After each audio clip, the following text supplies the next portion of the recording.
The Home Minister and the Delhi Police Commissioner reaching there. Aditya, I believe, is live with us from the spot. Let's cut across to him. Over to you, Aditya. Well, yes, these are live visuals coming first on NDTV of Home Minister Amit Shah along with the Delhi Police Commissioner, who have now reached the spot merely hours after the deadly explosion took place here outside the Red Fort in Old Delhi. At least 13 people killed, more than 20 injured. The casualties likely to increase. Earlier, just minutes ago, we saw the Home Minister Amit Shah at the LNJP hospital where he met the injured. And of course, you can see these live visuals of Home Minister Amit Shah now, interacting with the senior officials of the Delhi Police, the NSG, the NIA, and other agencies who are probing in detail what led to the blast here at Subhash Chowk outside the Red Fort, in between Red Fort and Gauri Shankar Mandir at 6:55 p.m. this evening. So, Home Minister of India, who has spoken earlier this evening and said that all possible angles are being investigated. Remember, the government of India has still not declared this as a terrorist attack. They are trying to investigate what led to this.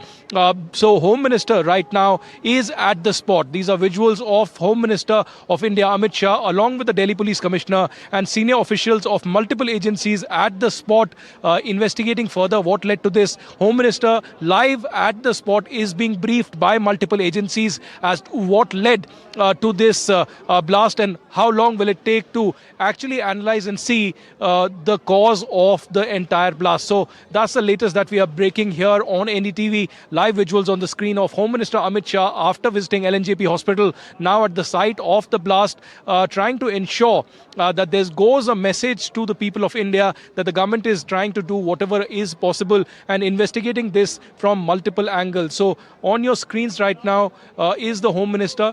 We could expect perhaps a statement from Delhi Police or other agencies, including the MHA, later tonight or tomorrow morning on where the investigations are. But earlier, just minutes ago, we saw sophisticated equipment along with NSG crew and the bomb disposal squad and NIA teams also reaching here at the location. There are hundreds of media personnel, national and international media attention on Red Fort in New Delhi. This is usually a very busy location, a massive tourist spot here in the heart of the national capital, where you can see Home Minister Amit Shah has now just arrived and is being, in fact, given a brief about what's been happening out here. So we will keep the viewers updated about the latest. But Vishnu, on this, the details that we have, Vishnu, a Haryana registration for this car involved in the explosion and apparently registered in the name of a man named Nadeem. The Home Minister in front of me now, Home Minister Amit Shah just in front of me. You can actually see him walk up,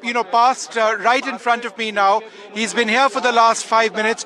We're waiting to see if he actually comes up to the media or not. It seems unclear at this juncture what he is doing, but he's moved away. He spent approximately 5 minutes at this particular location right in front of me. He was at the right next to the white vehicle which was in front. He's now moved away. He spent about 5 to 10 minutes at this particular site, got an idea of the indications which were taking place, took a look at one of the at the site where the explosion took place. There are of course many vehicles which have been impacted. He stopped at the first one over here.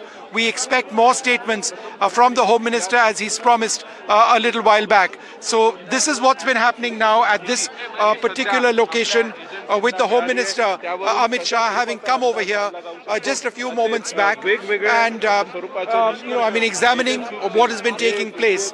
There are lots of investigators over here, dozens of them. I saw somebody from the Uttar Pradesh Police's anti-terror squad as well.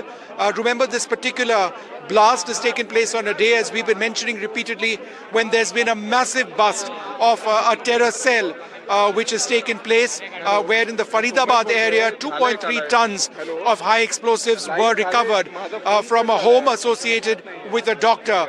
One of many recoveries which have taken place either in Faridabad or in Kashmir, pointing to a group of professionals, terrorists, who've been indoctrinated into terrorism. And then this blast taking place at about 6:20 or so this evening, right in the heart of Old Delhi. So that's what's taking place right now. The injured have been moved to LNJP. The casualty count is approximately 13 or so. And now we expect further, investigations to take place. We've got sniffer dogs out in front, forensic experts also looking out in front.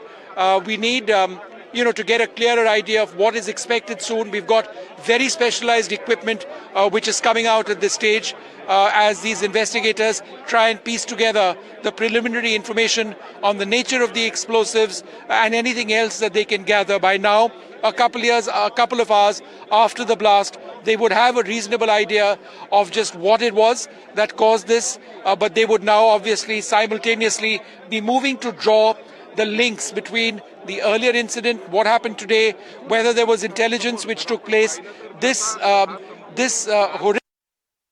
is a terrorist, if a terrorist attack, just months after the Pahalgam terror attack, in which 26 people were lost their lives in Kashmir, that triggered India's Ops Sindoor attacks on terrorism in Pakistan, on terror camps in Pakistan, and resulted in what some refer to as a mini war. But this has been one of the first blasts in Delhi which has taken place in several years, right in the heart of Old Delhi, an area which is extremely populated, extremely congested, and therefore an area which remains particularly vulnerable despite the presence of heavy security. It is believed that the blast took place in an I-20 vehicle. Apparently there were people in it.